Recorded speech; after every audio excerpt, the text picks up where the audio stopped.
चलिए स्टार्ट करते हैं आज की क्लास। आज की क्लास में हम देखेंगे बजट रिसिप्ट्स, बजट प्राप्तियां, जो कि बहुत ही महत्वपूर्ण टॉपिक है। तो वीडियो को बिना स्किप किए बने रहिए हमारे साथ। जिन लोगों ने इसके पहले की वीडियोस नहीं देखे हैं बजट से रिलेटेड, नीचे डिस्क्रिप्शन में लिंक अवेलेबल है, वहां से उसको देख सकते हैं। चलिए स्टार्ट करते हैं। बजट रिसिप्ट्स एक लेखा वर्ष में विभिन्न स्रोतों से सरकार की संभावित मौद्रिक प्राप्तियों को सरकारी प्राप्तियां कहा जाता है। बजट प्राप्तियों को दो श्रेणियों में वर्गीकृत किया जा सकता है। पहला राजस्व प्राप्तियां, दूसरा पूंजीगत प्राप्तियां। तो आज की इस वीडियो में हम लोग सिर्फ राजस्व प्राप्तियों के बारे में समझेंगे। चलिए देखते हैं राजस्व प्राप्तियां, रेवेन्यू रिसिप्ट्स। वे प्राप्तियां जो न तो देयताओं का निर्माण करती है और न ही परिसंपत्तियों को कम करती है, राजस्व प्राप्तियां कहलाती हैं।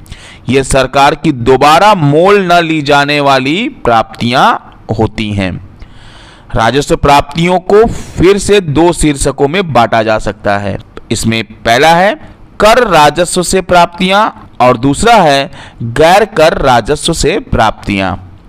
अब चलिए पहला देखते हैं। इसमें हम कर राजस्व से प्राप्तियां, रिसिप्ट्स फ्रॉम टैक्स रेवेन्यू।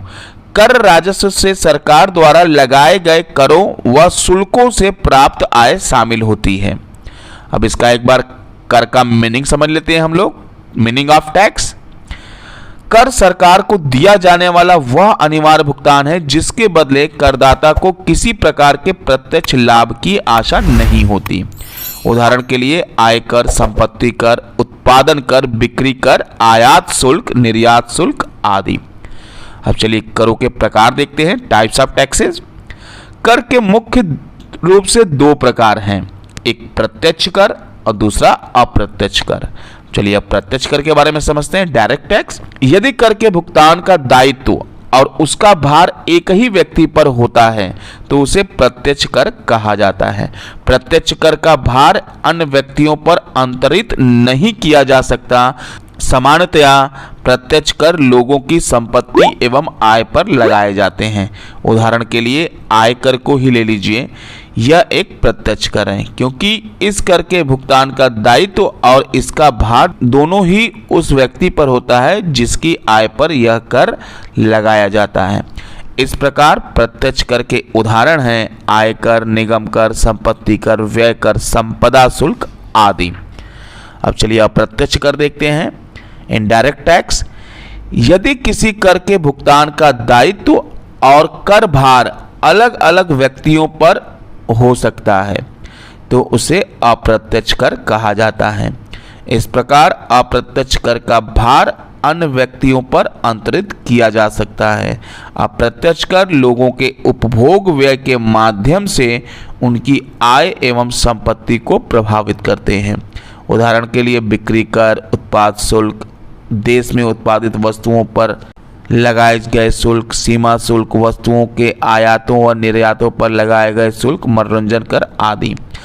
अप्रत्यक्ष कर जो है अब जीएसटी के नाम से हो गया है, मतलब अब एक टैक्स आ गया है GST, goods and service tax, जिसमें इन सभी टैक्सेस को खत्म कर दिया है। अब चलिए देखते हैं दूसरा इसमें गैर कर राजस्व से प्राप्तियां। ये तो कर राजस्व से प्राप्ति हो गया, अब गैर कर राजस्व से प्राप्तियां देखते हैं। Receipt from non tax revenue: करों के अलावा अन्य स्रोतों से सरकार की राजस्व प्राप्तियों को गैर कर राजस्व कहा जाता है। केंद्र सरकार के गैर कर राजस्व के मुख्य स्रोत हैं: पहला ब्याज, इंटरेस्ट। सरकार राज्य सरकारों, निजी उद्यमों और सामान्यतः जनता को दिए गए ऋण पर ब्याज प्राप्त करती है। दूसरा लाभ व लाभांश, प्रॉफिट और डिविडेंड्स। सरकार सार्वजनिक क्षेत्र के उद्यमों जैसे BHEL, भेल, LIC इत्यादि से लाभ प्राप्त करती है और निवेश पर लाभांश। तीसरा है फीस तथा जुर्माना, फीस एंड फाइन्स। फीस तथा जुर्माना जैसे सरकारी स्कूल के tuition fees, passport fees, court fees आदि। चौथा उपहार, अनुदान एवं दान, गिफ्ट, ग्रांट्स एंड डोनेशन। सरकार विदेशी सरकारों व अंतर्राष्ट्रीय संगठनों से उपहार, अनुदान एवं दान प्राप्त करती है, जैसे बाढ़ पीड़ितों के लिए प्राप्त अनुदान।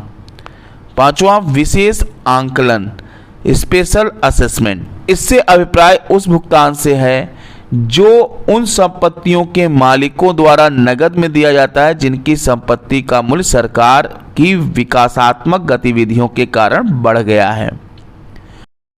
छठवां एस्चीट। इससे अभिप्राय सरकार के उस दावे से है जो उस व्यक्ति की संपत्ति पर लगाया जाता है जो किसी कानूनी उत्तराधिकारी या वसीयत को छोड़े बिना मर जाता है। ये था बजट प्राप्तियों में राजस्व प्राप्तियां। अभी के लिए बस इतना ही, मिलते हैं नेक्स्ट वीडियो में। नेक्स्ट वीडियो में हम लोग देखा जाएगा पूंजीगत प्राप्तियों के बारे में। अगर ये वीडियो अच्छा लगा हो तो इसको लाइक और शेयर करना ना भूलिए। अगर आपने अभी तक हमारे चैनल को सब्सक्राइब नहीं किया है तो सब्सक्राइब कीजिए, साथ में बेल आइकन को जरूर दबाइए ताकि लेटेस्ट अपडेट आपको मिलता रहे। धन्यवाद, आपका समय शुभ हो।